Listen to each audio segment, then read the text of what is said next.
Le gouvernement a pris connaissance de la résolution du Parlement européen sur le Cameroun 2019. Une résolution qui, entre autres, et en substance, dépeint littéralement la situation sociopolitique au Cameroun en faisant abstraction de toutes les mesures prises par les autorités de l'État au regard des multiples enjeux sécuritaires auxquels notre pays a dû faire face. Jette le discrédit sur l'élection présidentielle organisée au Cameroun en 2018. Fustige les dispositions pertinentes et essentielles de notre Constitution, loi fondamentale et émanation de la volonté du peuple camerounais souverain. Incrimine les forces nationales de défense et de sécurité, accusées de violation des droits de l'homme. Affirme qu'au Cameroun, entre francophones et anglophones, et que les régions anglophones subissent des discriminations. Accuse les autorités camerounaises d'obstruction sur la liberté publique notamment, d'avoir restreint la liberté d'expression, d'avoir réagi d'une manière disproportionnée en organisant des procès militaires contre certains membres de l'opposition, d'avoir réprimé les manifestations en faisant un usage abusif de la force, désapprouve la loi camerounaise sur l'homosexualité. Le gouvernement camerounais célèbre radicalement du Parlement européen et exprime son indignation face à un acte qui s'apparente à une kyrielle de contre-vérités, d'affirmations gratuites, infondées et d'injonctions assorties de chantage dirigées contre les autorités camerounaises et de sécurité. Le gouvernement camerounais réaffirme que le Cameroun est et demeure souverain et de droit, et qu'il est de sa responsabilité de conduire le destin du Cameroun au mieux des intérêts de tous les Camerounais et dans le respect des valeurs fondamentales de la République.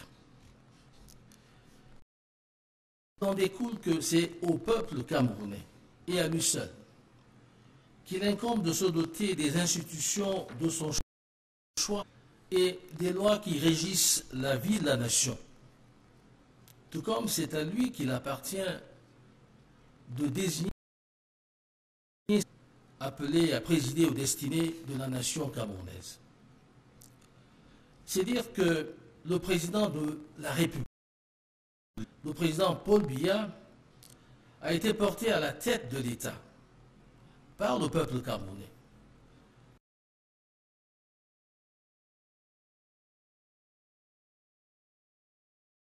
Pas la moindre contestation. Par ailleurs, il est spécieux, voire inexact, d'affirmer que des tensions existent entre francophones et anglophones, que les régions anglophones subissent des discriminations, ou qu'il existe une option, sinon une politique délibérée, visant à consacrer le primat de la composante francophone ou d'un ordre culturel et juridique francophone. Le français et l'anglais, faut-il le rappeler, sont nos deux langues officielles d'égale valeur. De surcroît, francophones et anglophones vivent en bonne intelligence sur toute l'étendue du territoire national. Et le président de la République, son Excellence Paul Biya, consolidation de l'unité et de l'intégration nationale, en stigmatisant les replis identitaires, tribaliste, ethniciste ou régionaliste, en veillant à ce que les composants de la nation camerounaise fassent degré à la gestion des affaires publiques.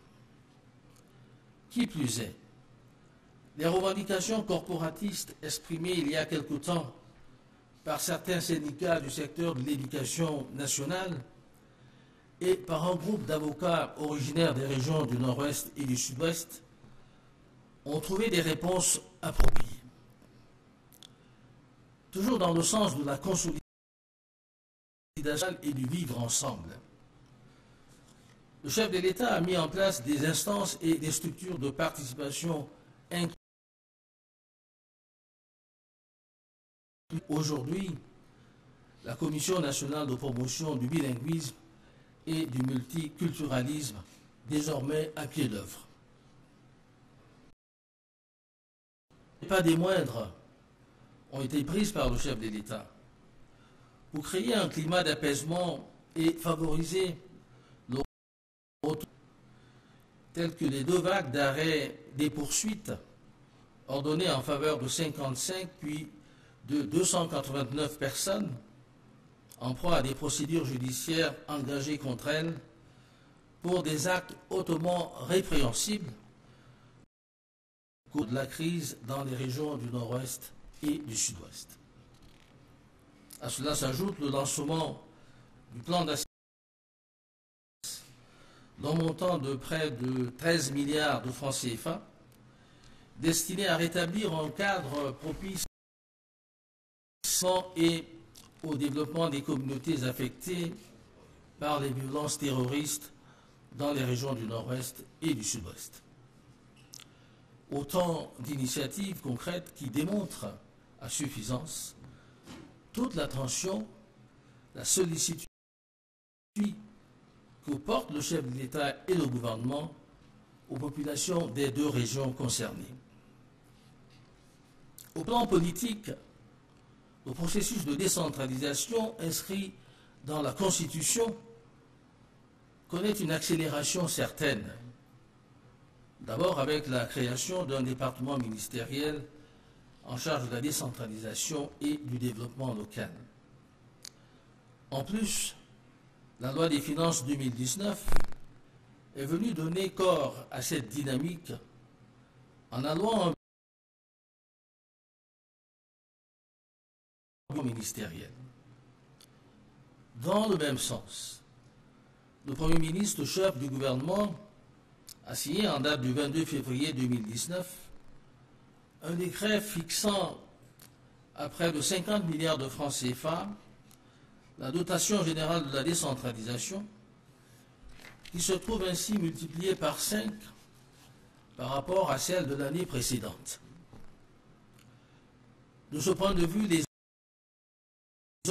assignés au processus de décentralisation vont dans le sens notamment d'un élargissement du champ des compétences transférées aux communes, de la mise en place d'une fonction publique locale et de la création de nouveaux impôts et taxes au profit des communes, avec à la clé un nouveau régime financier pour les collectivités territoriales décentralisées.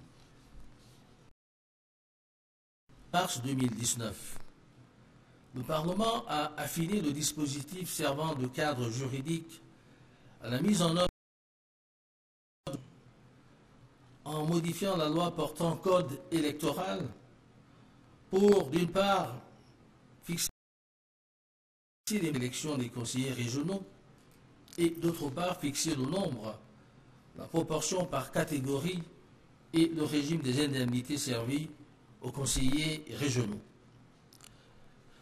Des mesures parmi tant d'autres qui apportent une réponse aux aspirations, singulièrement celles du Nord-Ouest et du Sud-Ouest, à prendre en main, mieux que par le passé, la gestion des affaires locales. Sur un tout autre plan, et toujours dans la perspective d'un retour à la paix, le chef de l'État a mis sur pied un plan et de réintégration à l'intention des ex-combattants de Boko Haram et des bandes armées du Nord-Ouest. Là encore, on peut voir et apprécier toute l'étendue de l'engagement du chef de l'État à restaurer la paix dans les régions en proie à l'insécurité, non pas seulement par le recours légitime à la force, mais par la sensibilisation, par la main tendue à celles et ceux des compatriotes dévoyés, trouver de droit chemin et apporter leur pierre à l'édifice. Par ailleurs, le gouvernement s'inscrit en faux contre les accusations d'exaction et autres graves atteintes aux droits de l'homme civils portées à l'endroit des forces nationales de défense et de sécurité dans la lutte qu'elles mènent contre les bandes dans les régions du Nord-Ouest et du Sud-Ouest. En même temps qu'il leur est reproché de façon récurrente actes de torture, des exactions extrajudiciaires, l'usage excessif de la force et autres incendies de maisons et des biens appartenant aux populations. Comme nous l'avons indiqué en d'autres circonstances, toutes ces affirmations ne correspondent nullement à la réalité et à la véracité des faits sur le terrain. Nos forces républicaines, dont la vocation est placée sous le signe de l'honneur et de la fidélité, sauraient à la fois venir à la rescousse des populations et en être des bourreaux cyniques. Il est du reste curieux que, s'agissant de l'usage par les forces de maintien de l'ordre de gaz lacrymogène et de balles en caoutchouc, matériel non létaux par excellence, conforme à la réglementation, soit assimilé à un usage disproportionné de la force. La qualification n'est pourtant pas observée dans bien d'autres pays, y compris en Europe, lorsque ces pays sont confrontés à des troubles à l'ordre public. Pour autant, si les armes non létales ne sont pas faites pour tuer, elles ont vocation à dissuader, ce qui, bien évidemment, peut quelquefois causer.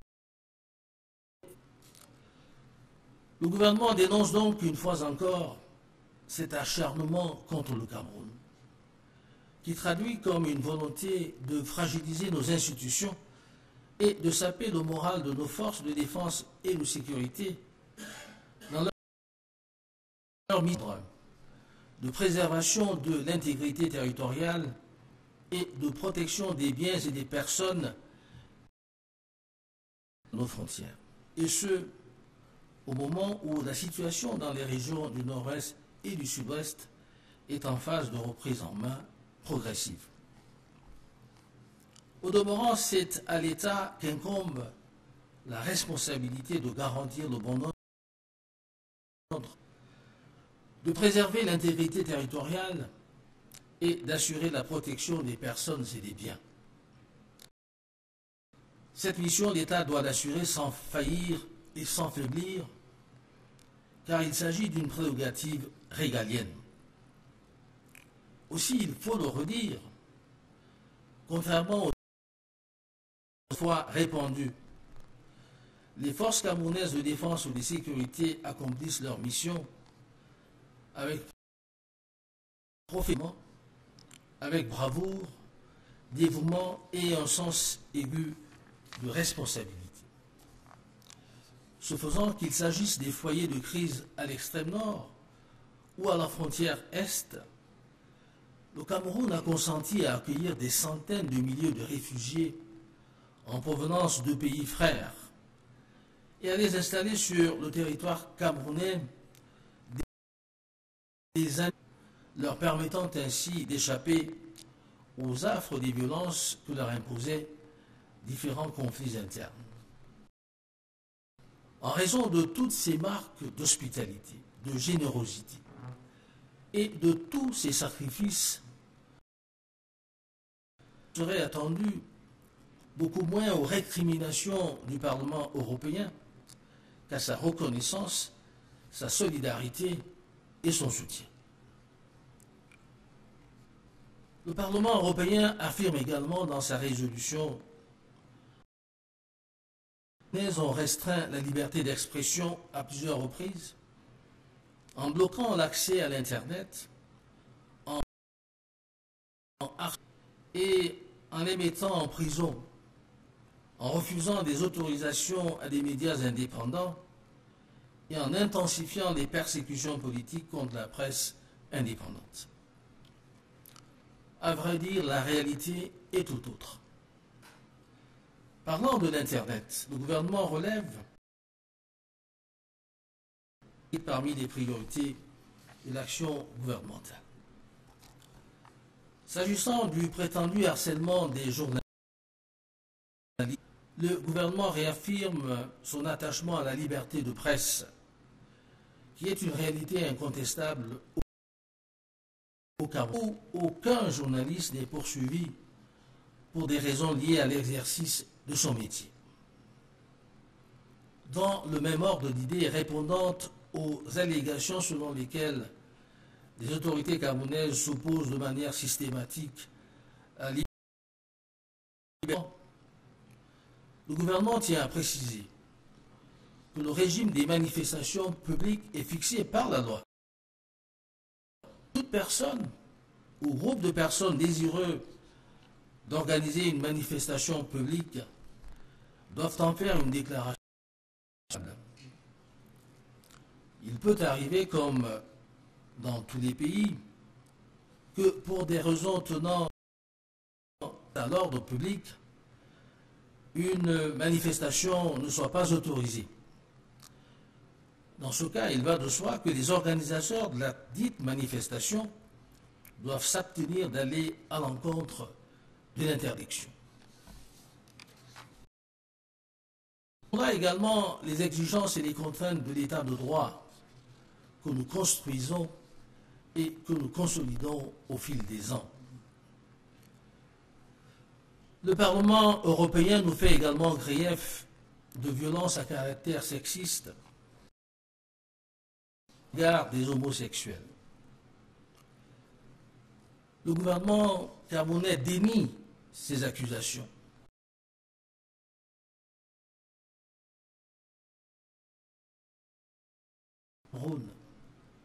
Et que, de surcroît, les comportements de cette nature ne correspondent pas aux traditions, aux valeurs du peuple camerounais. S'agissant du dernier point portant sur les nécessaires clarifications aux allégations relatives à la détention des membres et sympathisants d'un parti politique, en l'occurrence le MRC, et son leader, le gouvernement rappelle que c'est en date du 26 janvier 2019 que ces personnes ont investi par groupuscule des artères des villes de Yaoundé, Douala, Bafoussam, Bafan, Banganté et Tchan pour y effectuer des marches en violation de l'interdiction de manifestation publique qui leur avait pourtant été formellement notifiée par les autorités administratives compétentes. Dans le même temps, c'est-à-dire au cours de cette journée du 26 janvier 2019, des manifestants se réclamant du MRC envahissaient et mettaient à sac des ambassades du Cameroun à l'étranger, notamment à Paris et à Berlin. C'est sur ces entrefaites que 151 personnes ont été interpellées dans les heures et jours ayant suivi ces faits, conduites dans des unités de sécurité à Douala, puis à Yaoundé. Ces personnes ont ensuite été placées en garde à vue selon le régime des charges alors retenues contre elles. Présentées devant le magistrat instructeur, les 158 personnes interpellées ont été inculpées pour les faits d'insurrection, hostilité contre la patrie,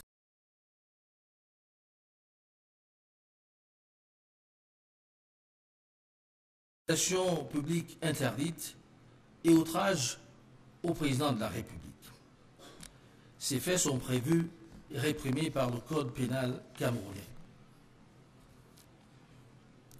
Devrais-je donc le redire, les chefs d'accusation ayant motivé l'arrestation de M. Maurice Kamto et ses partisans, ainsi que leur mise en détention provisoire, sont clairs et conformes aux lois et règlements du Cameroun, ainsi qu'aux conventions internationales auxquelles notre pays a librement souscrit. Et quand qualifié d'arbitraire, l'arrestation ou la mise en détention de ces justiciables de droit commun. Au terme de leur inculpation, 126 des 151 personnes interpellées ont été placées en détention et 25 autres mises en liberté sous caution pour être poursuivies libres. Une non encore identifiée et ayant posé des actes d'effraction, de destruction et de mise à sac des ambassades sont également poursuivis sous X, c'est-à-dire contre inconnu. Comme vous le savez, les personnes inculpées au Cameroun sont poursuivies devant le tribunal militaire de Yaoundé. Rappelons à cet égard que le tribunal militaire fait partie intégrante de l'organisation judiciaire du Cameroun.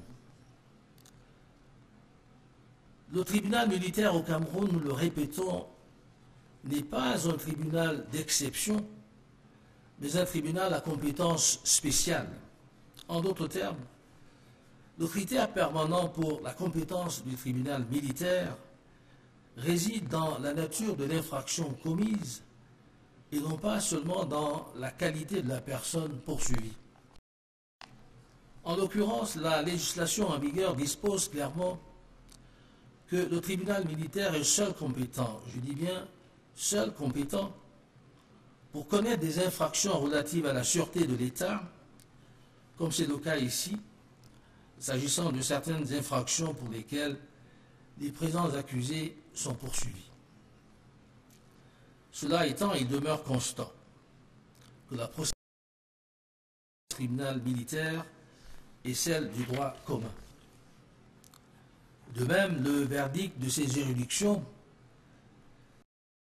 quel qu'il soit, peut être contesté par voie d'appel devant les juridictions civiles compétentes. Voilà, mesdames, messieurs, pour l'essentiel, les clarifications qu'appelle la toute récente résolution sur le Cameroun. Voilà la réalité telle qu'on aurait souhaité l'avoir exposée aux délégués parlementaires de l'Union européenne, des parlementaires de pays dont la voix compte et porte. On s'attend à ce qu'ils défendent des causes justes et légitimes, et non pas des prétentions illégitimes, des enjeux travestis, voire des impostures brandies à des fins inavouées. Le gouvernement camerounais estime que cette résolution est le produit d'une instrumentalisation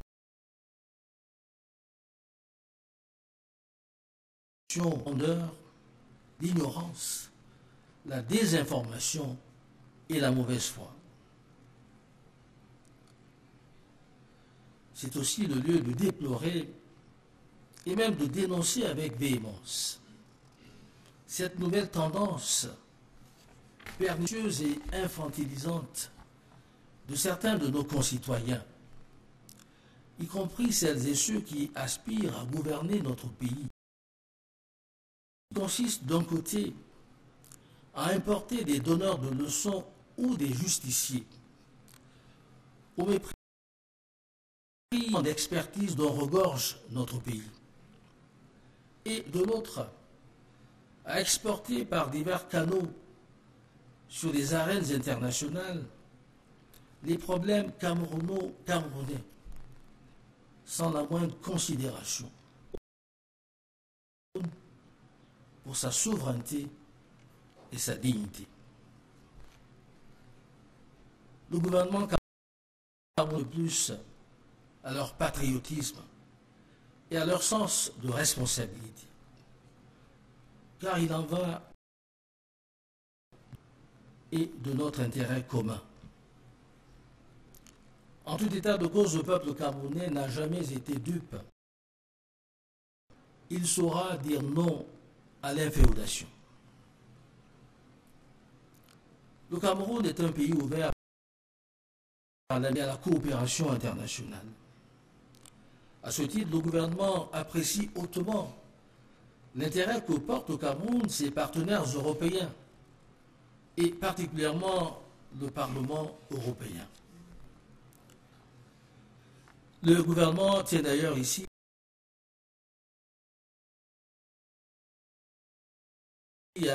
et Jean-Luc Schaffhauser pour les interventions pertinentes en faveur du Cameroun pendant les débats sur la résolution en question, interventions auxquelles le peuple camerounais a été très sensible.